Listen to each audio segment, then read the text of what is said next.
الله الرحمن الرحيم وذنون إذ ذهب مغاضبا فظن أن لن نقدر عليه فنادى في الظلمات أن لا إله إلا أنت سبحانك إني كنت من الظالمين فاستجبنا له ونجيناه من الغم وكذلك ننجي المؤمنين صدق الله مولانا العظيم. سورۃ الانبیاء، اس میں مختلف انبیاء کرام کے واقعات ہیں اور بہت سارے انبیاء علیہ السلام کے واقعات گزر چکے ہیں. حضرت یونس علیہ السلام اللہ تعالیٰ کے نبیوں میں سے ایک بڑے نبی ہیں، کیونکہ اس پوری سورہ مبارکہ کے اندر انبیاء علیہ السلام پر جو تکالیف آئیں، جو پریشانیاں آئیں، ان کا ذکر کیا جا رہا ہے اور قیامت تک آنے والے مسلمانوں کو سبق دیا جا رہا ہے کہ انبیاء کرام جو اللہ تعالیٰ کے سب سے قریب ترین بندے ہوتے ہیں، اللہ تعالیٰ نے مختلف زمانوں میں اپنے اپنے وقتوں میں نبیوں پر بھی مشکلات اور آزمائشیں ڈالی ہیں، اور وہ سارے نبی اپنے اپنے زمانے میں اپنی آزمائشوں میں کامیاب ہو گئے.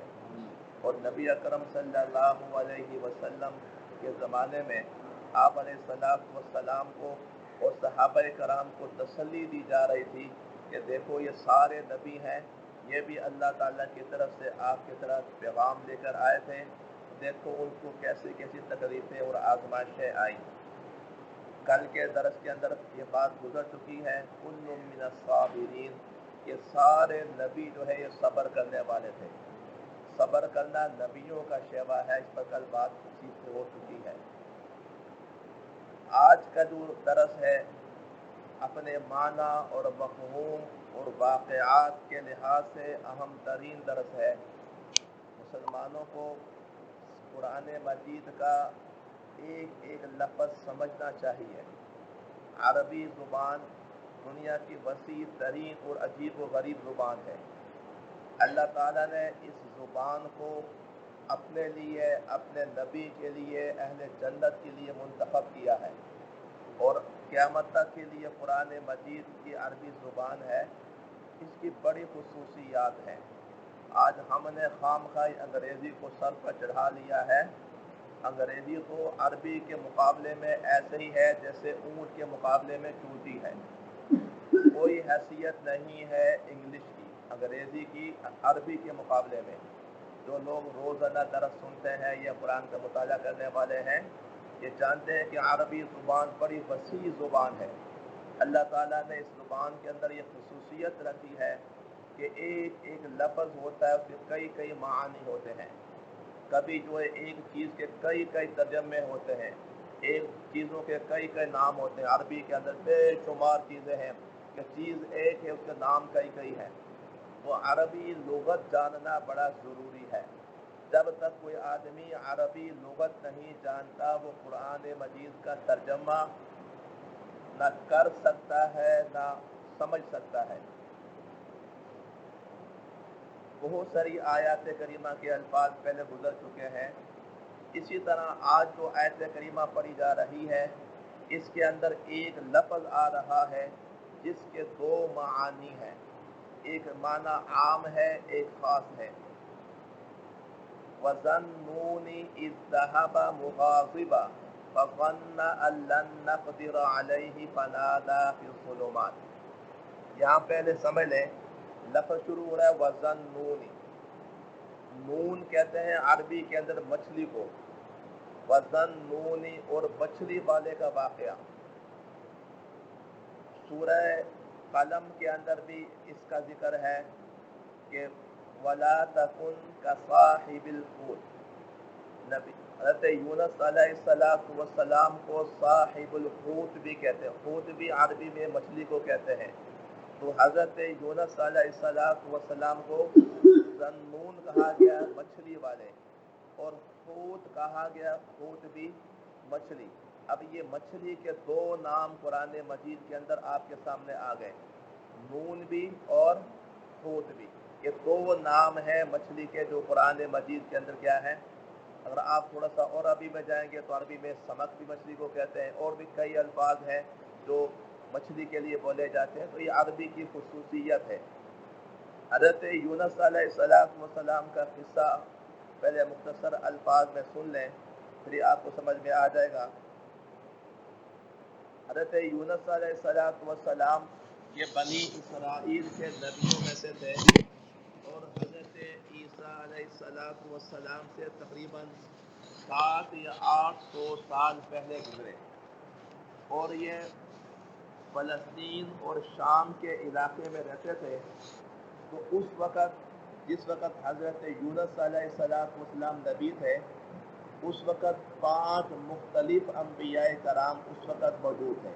یاد رکھیں پہلے زمانوں میں ایسا بھی ہوتا تھا کہ ایک ہی وقت میں کئی نبی بھی ہوتے تھے.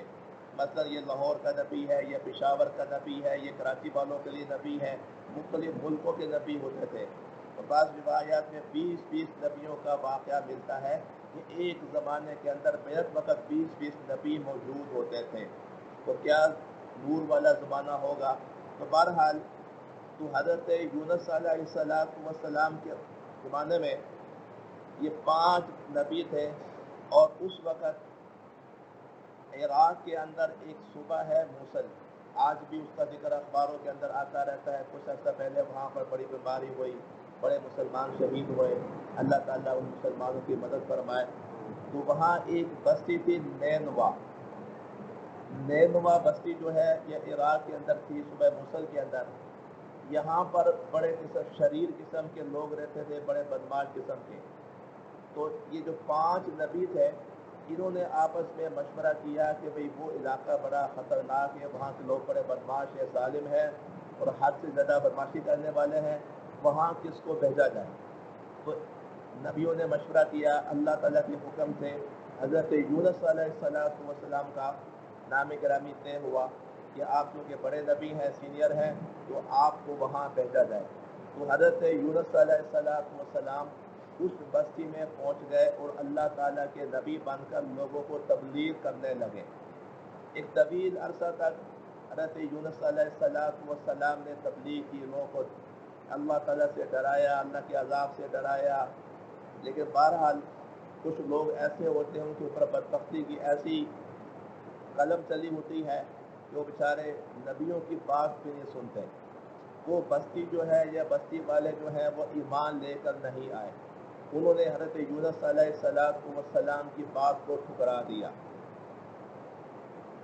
اب یہ ہوا کہ حضرت یونس علیہ السلام نے طویل عرصے تک جب وہاں پر تبلیغ کی تو ایک موقع پر اللہ رب العزت نے آپ کو وحی کی کہ اب آپ کی بستی پر عذاب آنے والا ہے. حضرت یونس علیہ السلام نے جب یہ سنا نا کہ بستی پر عذاب آنے والا ہے تو آپ فوراً اس بستی سے نکل کر چل پڑے کہ یہ سمجھ کر کہ ابھی اللہ کا عذاب آنے والا ہے. جہاں عذاب آنے والا ہوتا ہے وہاں سے آدمی نکل جاتا ہے. اللہ رب العزت کا منشا یہ تھا کہ ابھی آپ کو عذاب کی خبر دی گئی ہے، ابھی عذاب آنے نہیں لگا. حضرت یونس علیہ السلام فوراً وہاں سے بستی سے نکل پڑے.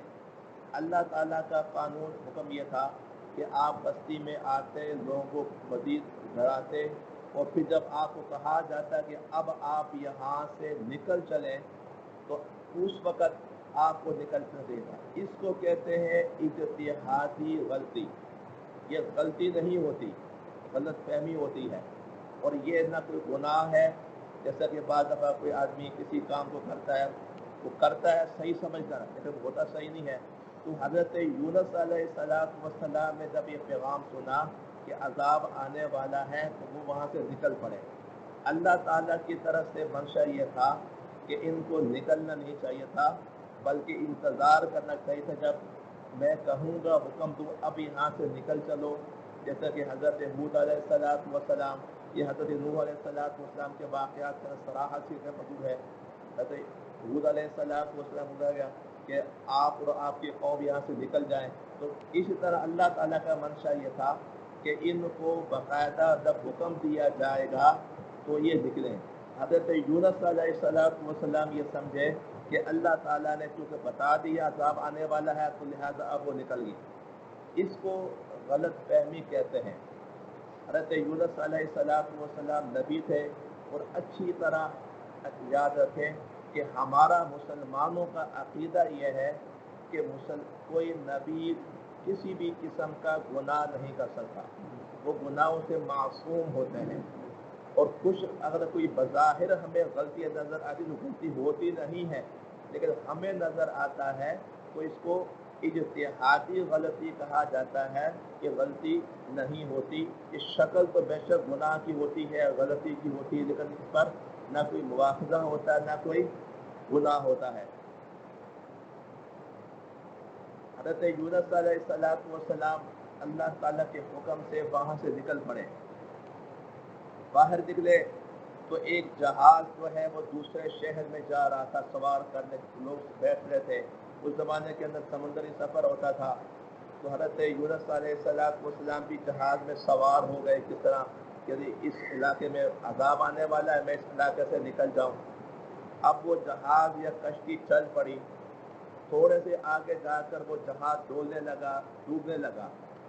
اس زمانے کے اندر لوگوں کا عقیدہ یہ تھا کہ جب کوئی کشتی میں اپنے آقا کا غلام آقا کی اجازت کے بغیر بھاگ کر جا رہا ہو وہ کشتی ڈوب جاتی ہے. اب کشتی میں جو لوگ سوار تھے انہوں نے آپس میں ایک دوسرے کو دیکھا اور کہا کہ لگتا ہے کہ ہمارے اندر کوئی ایسا بندہ ہے جو اپنی آقا کی اجازت کے بغیر آیا ہے. جب انہوں نے یہ بات کہی تو حضرت یونس علیہ السلام نے فوراً سمجھ گئے کہ یہ مجھ سے اجتہادی غلطی ہو گئی ہے، مجھے اللہ کے حکم کے بغیر نہیں نکلنا چاہیے تھا. تو آپ نے ہاتھ کھڑا کیا اور کہا کہ ہاں میں اپنے آقا کی اجازت کے بغیر آ رہا ہوں، مجھے کشتی سے پھینک دیں. ان لوگوں کا عقیدہ یہ تھا کہ جو غلام بغیر اجازت کے نکل کر بھاگتا ہے جب کشتی ڈوبنے لگے تو اس غلام کو اٹھا کر کشتی سے باہر پھینک دیتے تھے. جب اس کو پھینکتے تھے تو وہ کشتی چل پڑتی تھی. ان کا ایک نظریہ تھا. تو جب انہوں نے یہ کہا تو یونس علیہ السلام نے کہا کہ میں واقع ہوا ہوں. ان کو احساس ہو گیا. تو اب جب لوگوں نے حضرت یونس علیہ السلام کو چہرے مبارک کو دیکھا تو آپ کو پتہ ہے کہ نبی کا چہرہ تو سب سے حسین ہوتا ہے. اپنے زمانے میں نبی سب سے خوبصورت ہوتا ہے. لوگوں نے جب یونس علیہ السلام کا چہرہ مبارک دیکھا تو اتنا خوبصورت چہرہ، اتنا باوقار، انہوں نے کہا نہیں آپ نہیں ہو سکتے، کوئی اور ہے. حضرت یونس علیہ السلام نے پھر کہا کہ میں ہوں بھائی. لوگوں نے کہا نہیں. پھر فیصلہ یہ ہوا کہ ہم پورا اندازی کرتے ہیں کہ جس جو چور ہوگا یا جو اپنے آقا سے نکلا ہوا اگر اس کا نام نکل آئے گا. وہ خاص انداز کے اندر وہ پرچی نکالتے تھے پورا اندازی. سورہ صافات کے اندر اس کا ذکر ہے فَسَاهَمَ فَكَانَ مِنَ الْمُدْحَضِينَ. انہوں نے پورا اندازی کی. پہلی دفعہ نام اٹھایا تو حضرت یونس علیہ السلام کا نام نکلا. انہوں نے کہا نہیں آپ تو بڑے خوبصورت چہرے کے مالک ہیں، آپ تو نہیں ہو سکتے.